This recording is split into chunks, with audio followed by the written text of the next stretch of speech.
ভারতবর্ষের ইতিহাস জুড়ে ছড়িয়ে আছে রাজা মহারাজাদের গৌরবময় সাম্রাজ্য। কিন্তু এই রাজপ্রাসাদ আর দুর্গগুলো শুধু ঐতিহাসিক গুরুত্বই নয়, অনেক দুর্গের সঙ্গে জড়িয়ে আছে ভয়ঙ্কর রহস্য, অলৌকিক কাহিনী আর ভূতের আতঙ্ক। কিছু দুর্গে আজও রাতের বেলা শোনা যায় অদ্ভুত শব্দ, কিছু দুর্গে মানুষ গেলে আর ফিরে আসে না। সত্যি কি এইসব দুর্গে অতৃপ্ত আত্মারা ঘুরে বেড়ায়, নাকি এগুলো শুধুই লোককথা? কোথাও শোনা যায় অদ্ভুত শব্দ, কোথাও দেখা যায় ছায়া মূর্তি, আবার কিছু দুর্গে রাত হলে ঢোকাই নিষেধ। আজকের ভিডিওতে আমরা জানব এমন 10টি দুর্গের গল্প যেগুলো রহস্য আর ভয়াবহ অভিজ্ঞতার জন্য কুখ্যাত। নম্বর 10, ভানগড় ফোর্ট। রাজস্থানের আতওয়ার জেলায় অবস্থিত ভানগড় কিলা ভারতের সবচেয়ে রহস্যময়ী এবং অলৌকিক দুর্গ মানা হয়। এই দুর্গে প্রায়শই এমন ঘটনা ঘটতে থাকে যার কারণে এটি প্রায়শই চর্চায় থাকে।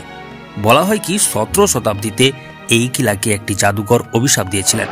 উনি এই কিলার রাজকুমারীকে নিজের বশে করার জন্য ওষুধ দিয়েছিলেন, কিন্তু রাজকুমারী এই কথাটা জানতে পেরে যায় এবং রাজকুমারী ওই ওষুধটিকে একটি বড় পাথরের টুকরোর উপর ফেলে দেয়। ওই পাথর পরে জাদুঘরের উপর পড়ে যায় এবং ওই পাথর পড়ার ফলে জাদুঘরের মৃত্যু হয়ে যায়। জাদুঘর মরার সময় এই ভানগড় কিলার উপর এমন জাদু করেন কি তখন থেকে এই কিলায় কেউ থাকতে পারেনি, আর এই কিলা সর্বদার জন্য শ্মশান হয়ে যায়। বলা হয় কি আজও এখানে সন্ধ্যা হলে মহিলাদের চিৎকার এবং কান্নার আওয়াজ পাওয়া যায়। নম্বর 9, গোরকুন্ডার ফোর্ট। মধ্যপ্রদেশের নিবাড়ি জেলায় অবস্থিত গোরকুন্ডা দুর্গের নির্মাণ চন্দেল রাজা যশোবর্মন 10ই শতাব্দীতে নির্মাণ করেছিলেন। আর এই কিলা অনেক রহস্য আর চমৎকারে ভরপুর আছে। এই কিলার সঙ্গে জুড়ে থাকা অনেক ভয়ানক কাহিনী শুনতে পাওয়া যায়। এই জন্য আজও লোক সন্ধ্যা হওয়ার পর এই কিলাতে যাওয়ার জন্য ভয় পায়। বলা হয় কি কয়েকশো বছর আগে এই কিলায় একটি বরযাত্রী ঘুরতে আসেন, আর ঘুরতে ঘুরতে 70 থেকে 80 জন এটার নিচের ঘরে চলে যান, আর ওই প্রত্যেকজন রহস্যময়ভাবে আচমকা ভেনিশ হয়ে যান। ওইসব লোকেদের ব্যাপারে আজও পর্যন্ত কোনো অনুসন্ধান পাওয়া যায়নি কি শেষ পর্যন্ত তারা কোথায় ভেনিশ হয়ে গেলেন। কিছু স্থানীয় নাগরিকরা এটাও বলেন যে এখানে অনেক জনের মৃত্যু হয়েছে, যাদের আত্মা আজও এই কিলায় ঘুরে বেড়ায়। এই গোরকুন্ডার কিলার ব্যাপারে আরও একটি কথা শুনতে পাওয়া যায়। এটি দূর থেকে তো পরিষ্কারভাবে দেখা যায়, কিন্তু এর কাছাকাছি যখন আসবেন এটিকে ধোঁয়াশাভাবে দেখা যায়। নম্বর 8, ককনমঠ টেম্পল। ভারতের প্রতিটা কোনায় ছড়িয়ে আছে এমন সব মন্দির যেগুলো শুধু পূজার স্থান নয়, বরং এক একটি ইতিহাসের জীবন্ত সাক্ষী। কিছু মন্দিরের নির্মাণশৈলী আমাদের বিস্ময় ফেলে, আবার কিছু মন্দির ঘিরে লুকিয়ে আছে অলৌকিক কাহিনীর ছায়া। আজ আমরা এমনই এক বিস্ময়কর মন্দিরের কথা জানাবো, মধ্যপ্রদেশের শিবপুরী জেলার ককনমঠ মন্দির। এটি এমন এক মন্দির যার বিশালাকৃতির পাথরের স্তম্ভগুলো এক বিন্দু গাঁথনি ছাড়াই একের পর এক দাঁড়িয়ে আছে। ককনমঠ মন্দির 11শো শতকে পরমার রাজবংশের রাজা কীর্তিরাজের শাসনকালে নির্মিত হয় বলে মনে করা হয়। তবে স্থানীয় জনশ্রুতি অনুসারে এই মন্দির তৈরি করেছিলেন রাজা ককন এবং তার নামে এর নামকরণ করা হয় ককনমঠ। এটি মূলত এক প্রাচীন শিব মন্দির যেখানে মহাদেবের পূজা করা হয়, কিন্তু এই মন্দিরের সবচেয়ে আশ্চর্যের বিষয় হলো এটির নির্মাণে কোনো সিমেন্ট বা গাঁথুনির উপাদান ব্যবহার করা হয়নি। একের পর এক বিশাল পাথরের স্তম্ভ দাঁড় করানো হয়েছে নিখুঁত ভারসাম্যের উপর, যা আধুনিক স্থপতিদেরও অবাক করে। মন্দিরের উচ্চতা প্রায় 100 ফুট এবং এটি বিশাল আকার স্তম্ভ ও খোদাইকৃত শিলাপাথর দিয়ে নির্মিত। তবে মন্দিরের বড় অংশ আজ ধ্বংসপ্রাপ্ত। শুধুমাত্র গর্ভগৃহ এবং কিছু স্তম্ভ এখনও অবিকল রয়ে গেছে।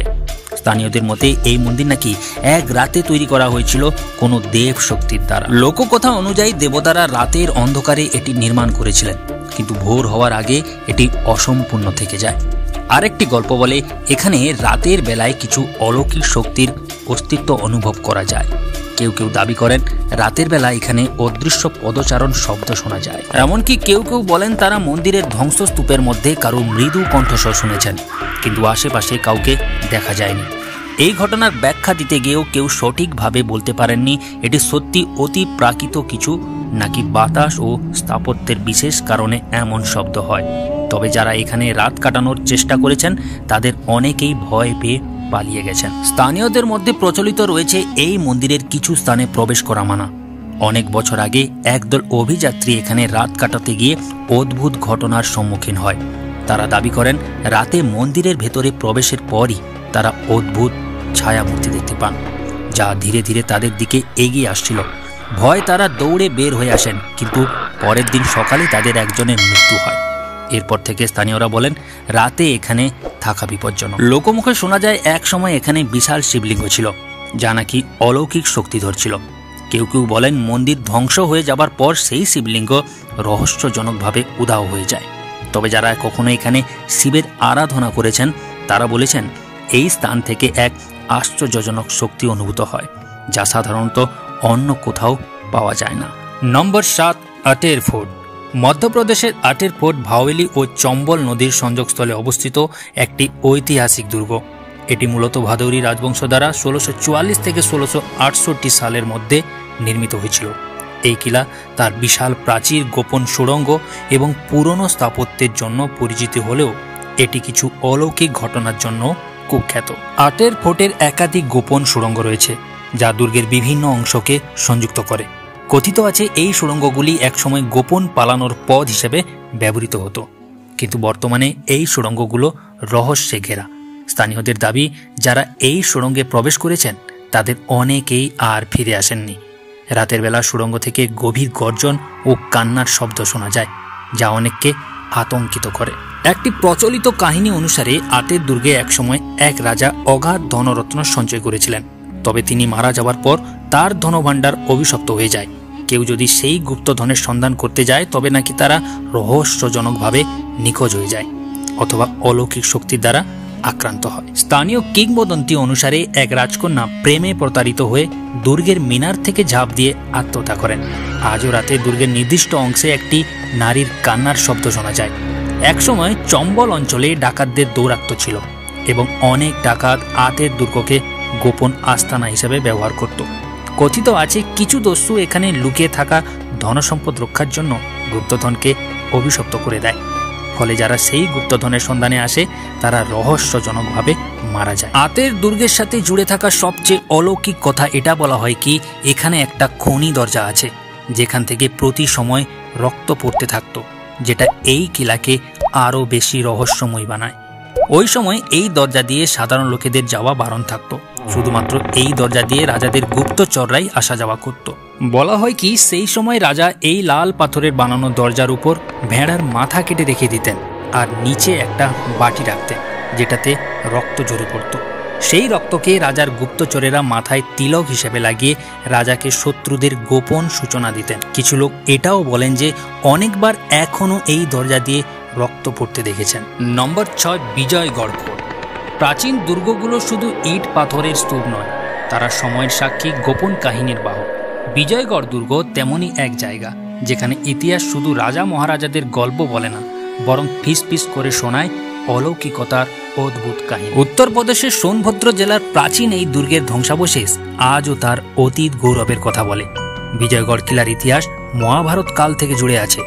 এই কিলা চন্দ্রকান্তা কিলা নামে বেশিরভাগ জানা যায়, কেন কি এখানে তৈরি রংমহলে একটা সময়ে বিজয়গড়ের রাজকুমারী চন্দ্রকান্তা থাকতেন। কৈমুত পর্বতমালা দিয়ে ঘেরাই এই 400 ফুট উঁচু দুর্গকে কোনো এক সময় বিজয়গিরি নামে জানা হতো, আর এখানে এক সময় ঋষিমুনিরা তপস্যা করতেন।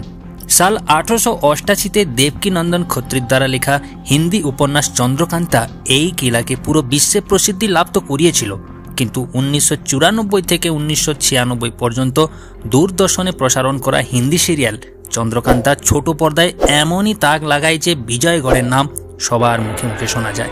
এই বিজয়গড় কিলা দিনের বেলাতে অনেক ভয়ঙ্কর লাগে। এই দুর্গের ভেতরে থাকা একটি গুফার ভেতর দিয়ে নওগড় আর চুনারগড় পর্যন্ত যাওয়ার রাস্তাও বানানো হয়েছিল, আর এই গুফার খাজানা লুকিয়ে থাকার কথা প্রায়শই সামনে আসে। নম্বর 5, আজবগড় ফোর্ট। ভারতের রাজস্থানে এমন এক দুর্গ আছে যাকে ঘিরে রয়েছে অজস্র রহস্য, অলৌকিক কাহিনী ও ভয়ঙ্কর অভিশাপের গল্প। আজ আমি আপনাদের জানাবো সেই রহস্যময় দুর্গ আজবগড় ফোর্টের ইতিহাস, ভৌতিক কাহিনী ও লুকানো সিক্রেট। রাজস্থানের আলওয়ার জেলায় ভানগড়ের খুব কাছেই অবস্থিত আজবগড় দুর্গ। এটি 1650 সালের দিকে রাজা আজব সিং নির্মাণ করেছিলেন। দুর্গটি পাহাড়ের চূড়ায় অবস্থিত, চারদিকে ঘন বন এবং এক রহস্যময় পরিবেশ ঘিরে রেখেছে এটিকে। কিন্তু শুধু এর স্থাপত্য নয়, এর ভৌতিক গল্প এবং লুকানো গুপ্তধন নিয়েই সবচেয়ে বেশি আলোচনা হয়। কথিত আছে এই দুর্গের সঙ্গে ভানগড় দুর্গের এক গভীর সম্পর্ক রয়েছে। এক সাধু গুরুর অভিশাপের কারণে ভানগড় দুর্গ ধ্বংস হয়ে যায়। আর সেই একই কারণে আজবগড় দুর্গেও অদ্ভুত ঘটনার সূত্রপাত হয়। স্থানীয়দের মতে বহু বছর আগে এক রাজকন্যাকে কেন্দ্র করে দুই শক্তিশালী যোদ্ধার মধ্যে সংঘর্ষ হয়েছিল। এরপর থেকেই এখানে অলৌকিক শক্তির প্রভাব দেখা যায়। অনেক পর্যটক রাতে দুর্গে প্রবেশের পর রহস্যময়ভাবে নিখোঁজ হয়ে গেছেন। স্থানীয়দের বিশ্বাস এটি কোনো অতৃপ্ত আত্মার কাজ। প্রচলিত আছে দুর্গের কোনো এক গোপন কক্ষে বিপুল পরিমাণ সম্পদ লুকানো আছে, যা আজ পর্যন্ত কেউ খুঁজে পায়নি। অনেক প্রত্নতাত্ত্বিক এই স্থানে অনুসন্ধান করলেও এখনও কিছু পাওয়া যায়নি। দুর্গের ভেতরে বেশ কিছু গোপন সুড়ঙ্গের সন্ধান পাওয়া গেছে, যেগুলো কোথায় গিয়ে শেষ হয় তা কেউ জানে না। অনেক অভিযাত্রী দাবি করেছেন তারা এখানে রাতে অদ্ভুত আওয়াজ শুনেছেন, কারো নিঃশ্বাসের শব্দ পেয়েছেন এবং এমনকি কিছু ছায়া মূর্তিও দেখেছেন। স্থানীয়দের মতে এখানে রাতে গেলে ফিরে আসা সম্ভাবনা খুবই কম। নম্বর 4, গোয়ালিয়র ফোর্ট। ভারতের হৃদয়ে অবস্থিত মধ্যপ্রদেশের গোয়ালিয়র শহর। আর এই শহরের বুকে দাঁড়িয়ে আছে এক বিশাল অতীতের নিঃশব্দ সাক্ষী, গোয়ালিয়র ফোর্ট। ইতিহাস, রাজনীতি আর যুদ্ধের গল্পে মোড়া এই দুর্গের গায়ে লেগে আছে কিছু ভয়ঙ্কর ছায়া, এমন কিছু রহস্য যেগুলো আজও মানুষকে করে তোলে আতঙ্কিত, কৌতূহলী এবং ভাবিয়ে তোলে এ কি শুধুই কল্পনা নাকি সত্যি কিছু অলৌকিক আছে এখানে। গোয়ালিয়র ফোর্টের ইতিহাস প্রায় 1000 বছরের পুরনো। চন্দেল রাজা সূর্য সেনের আমলে এই দুর্গ তৈরি হয়েছিল বলে জানা যায়। পরবর্তীকালে মোগল, মারাঠা, ব্রিটিশ সবাই কোনো না কোনো সময়ে এই দুর্গের দখল নিয়েছিল। কিন্তু কেবল ইতিহাস নয়, এই দুর্গে রয়েছে এমন কিছু স্থান যেখানে রাত হলেই নাকি ভেসে আছে অদ্ভুত কান্নার শব্দ। স্থানীয় মানুষদের বিশ্বাস এই দুর্গে এক সময় এক তান্ত্রিক বন্দী ছিল, যার নাম ছিল ভূতনাথ। শোনা যায় তার মৃত্যুর পর থেকেই দুর্গের নির্জন কক্ষে মাঝে মাঝে ধোঁয়া দেখা যায়।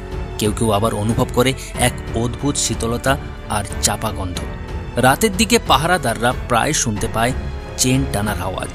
আর কেউ কেউ দাবি করে তারা দেখেছেন সাদা পোশাকে এক ছায়ামূর্তি ধীরে ধীরে হেঁটে যাচ্ছে দুর্গের প্রাচীর বরাবর। ফোর্টের ভেতরে আছে একটি পুরনো জায়গা, যেটিকে স্থানীয়ভাবে মৃত্যু কোঠরি বলা হয়। কথিত আছে বহু বছর আগে এক রাজকুমারী সেখানে আত্মহত্যা করেছিলেন এক অপূর্ণ প্রেমের জন্য। তারপর থেকেই নাকি মাঝে মাঝে সেখানে কান্নার আওয়াজ শোনা যায় এবং কেউ কেউ দাবি করেন যে সেখানে গেলে মাথা ঘুরে যায়, শরীর ভারী হয়ে যায়, যেন কেউ আপনাকে ধরে রেখেছে, ছাড়তে চায় না। অনেক ভ্রমণকারী বলেছেন রাতের পর দুর্গের নির্জন অংশে একা যাওয়া উচিত নয়। এমনকি ফোর্টের গাইডরাও দিনের আলো ছাড়া ওই সব জায়গায় যেতে রাজি হন না। তাহলে বন্ধুরা বলুন তো, গোয়ালিয়র ফোর্ট কি শুধুই ইতিহাসের ধারক, নাকি সেখানে আজও ঘুরে বেড়ায় অতীতের অশান্ত আত্মারা?